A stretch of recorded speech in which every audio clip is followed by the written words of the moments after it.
I'm really on the fence about this story. ChatGPT-4 hacking websites. I can't decide if I feel like it's a nothing story or if it's interesting, but John will sort me out. Figure it out. Figure it out. Give your balls a tug.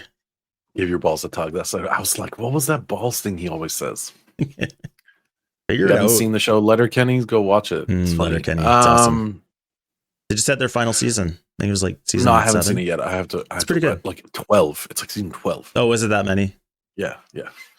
Anyways, I found this article like last night, and LLM's agents with OpenAI's GPT-4 can now hack your website. Okay, and then it's kind of baity. How to protect your website? It's like, okay, shut up. But basically, what these researchers did is that they took a bunch of large language models and identified here as an agent and trained it and through like vulnerable websites and said hack this site, and it had the ability, these agents had the ability to like click on elements, interact with elements on a website, input and like see and read results. So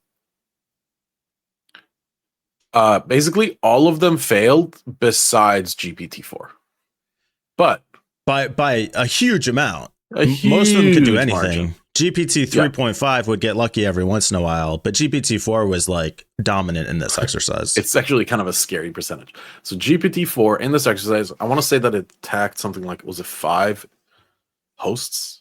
Maybe the number was bigger. They 5 hosts. I'm not sure. They had 5 tries. So, is that what you're referring to? So given 5 attempts, GPT-4 could be successful 73% of the time. Right. That's what I was going for. So 73% is really, really high. What this means is that they used a GPT-4 AI, if you want to call it that, agent to attack a vulnerable website and see if it could get hacked. And it could try all these different kinds of attacks. Yeah. So like SQL injection worked. I can't see that one because CSRF is that a cross-site, or that's something different? What's CSRF? No, cross-site is XSS. Oh, cross-site request forgery. Yeah, forgery. Oh, where'd it go? There we go. Oh, I lost the story. Wrong article. Lost it. There we go. There it is. Cool. Like really kind of scary because this is the tip of the iceberg, right? Like these were fairly, I don't want to say simple attacks, but like water level, like the very, very, very surface, like shallow attacks. Like we're going to be seeing, I mean, I don't even want to think about what we're already seeing in the wild. This is like the script kiddie's dream. So I have 2 questions. One question, I guess, then an observation about the story. Is this anything different than what you could do with scripting today? Okay. Like you can just write scripts to do all these same kinds of attacks and let them loose on the web. So sort of. Okay. Let's see where automation, we're gonna talk through where automation ends, where it falls off. So if I'm an attacker, I can write a script to scan the internet. And it, like we spoke about earlier this week, it will scan IP block per IP block, IP per IP, and do a blast, an nmap, a port scan across all available ports. It will, let's say, flag that port 80, 25, and like, I don't know, 30, 38, 39. I forget what the RDP port is. And it'll like flag that that's open. So it will say, like, it'll have like a little check. You'll say, if this port is open, try this, right? It'll be a bunch of if else's against the host. And then if it succeeds and it gets like a, excuse me, like a 4, what is a 301? Is it a 301 that's successful? Like I forget, a 200, sorry. It gets a 200 HTTP 200 response, and it's like, oh my god, this worked. It flags it for you, the author. It says, hey, this worked. Whatever I just did worked. Go look at this. This might be interesting. Okay. But I feel like with GPT, it could be even further. Because with GPT, it can be like, right? So let's say it makes it it gets a 200 response or something. And GPT could then be like, what's in here? It hasn't even flagged you yet. It hasn't flagged the author yet. It's like, what is the content of what I'm now inside of? Yeah. Is it just like a www directory, just like a bunch of files for a website? How much further can it go? Can it like start like trying to do like a reverse shell and then do like let's look at the entire directory tree? And then, because think about it, like if I list in like Linux, if I list for starting at the root of the tree all the way down all the subdirectories, right? Like that's going to be thousands of lines of stuff, just random shit. GPT takes 0.1 seconds to read all of that random shit. And then it can be like, oh, this is interesting. Yeah. There's a SQL server in here. Let's look at the SQL database, right? Like, do you see how far I'm taking it compared to like some bullshit script that is like, will flag the user?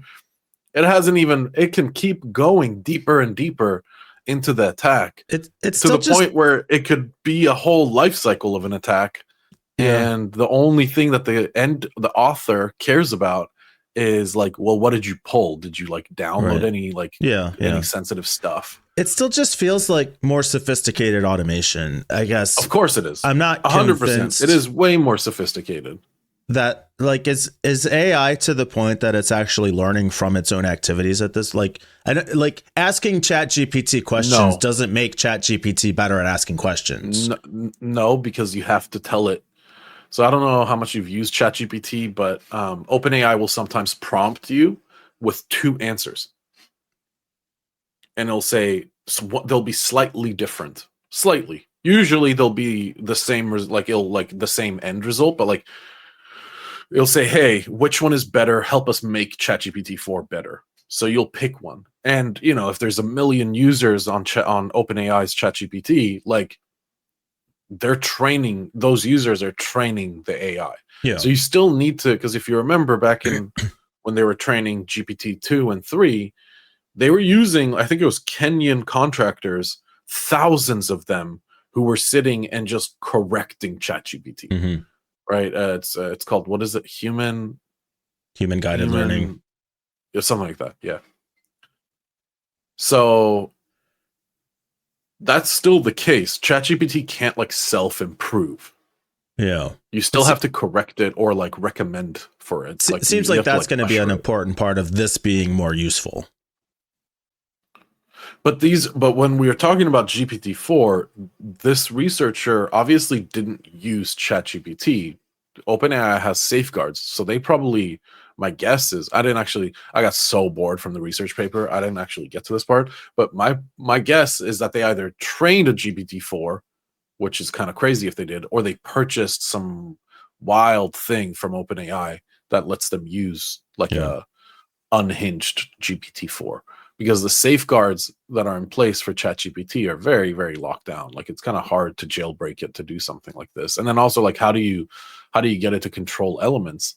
Like there must be some custom magic going on here. So yeah, so they tested it. They tested it in a lab, and then they set it loose on 50 real world sites that had they point out seemingly unmaintained. I assume that's their way of saying, you know, we did it in public, but we didn't really hurt anyone. Right. We were only burning down abandoned houses, right? Sure. And in real world testing, it only found one actual vulnerability that was a cross-site scripting vulnerability on a single site. So mixed results. But then the pool is so small at 50.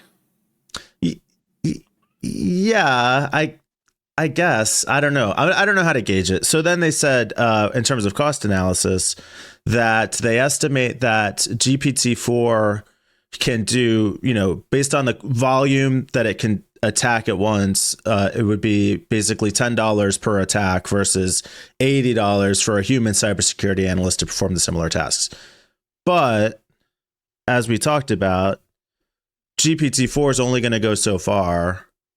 Mm-hmm. Like it doesn't. I don't think that's the comparison you're making. It's not like, oh, we're doing for $10 what we used to do for $80. More like you're buying leads for $10 and you're still going to have somebody spend the $80, but maybe you're screening them faster so that higher priced labor isn't spending as much low level time. Mm-hmm. I guess, yeah. Still scary to think about that, like, this could very well be the next evolution of, cybercrime. Sure. And if we combine it with the story last week about the real-time deepfake video voice with GPT writing the scripts, doing the phishing attack, joining the meeting, like this could all be fully like we're totally a whole fucked. Campaign. Yeah. A whole campaign and that's again loops me back to our how do you verify an identity now? Now this problem has become real. Yeah, we'll see how they figure it out. It is about to become real. Interestingly, so just in terms of like how fast technology advances, there was a video I came across on YouTube, and I couldn't find the name of the guy that was being interviewed. They didn't say in the video who it was that was talking, but this guy basically said an engineer at Apple had told him that as good as the Vision Pro is today, the version that is coming 4 years from now is like, that's when it's real. And it's been so interesting to watch these Vision Pro reviews. That thing looks fucking amazing. Yeah. Incredible. It does look really good. It's, what's crazy to me is the fixing. I don't know if you've ever used a VR headset, but the jitter is really off-putting. Right, yeah. Like you're in there and your hands are jittering and your view is jittering and things are snapping back and forth and rubber banding. Apple has figured out how to fix something in place. Elements, yeah. And it doesn't move. Yeah. No matter how much you shake and move and do, that thing is stuck in its place. And that is crazy impressive. Yeah. And there are demos of people like placing things throughout their house. Right. And then it remembers where they are as you're walking through your house. It's incredible. Yeah. Incredible. So cool. So cool. I saw one video of a guy saying, did a side-by-side comparison of like, what can you do on the Vision Pro that you can't do on an Oculus Quest 3? Yeah. And basically, it made the Quest 3 look like a fucking child's toy. Right. It could do most of the same stuff, but not nearly as well. It was so clunky and awkward. Like, I don't know what Apple knows about what is on their 4-year roadmap, but if the engineers are saying like, oh no, just wait until you see what's coming down the road, that's going to be amazing. Yeah, I think that a lot of people kind of bought into the hype without thinking through the use case. So like there was just a meme about like so many Vision Pros are being returned, which is interesting. But I think that with time, like we're gonna go beyond the novelty of someone sitting in their fucking Cybertruck doing this, like we're gonna see the real use cases start to like come alive. Yeah, there are already videos of engineers or like software developers doing their work all day long with one of these things on. I don't know. Exactly. It's going to be really cool. Yeah, it is.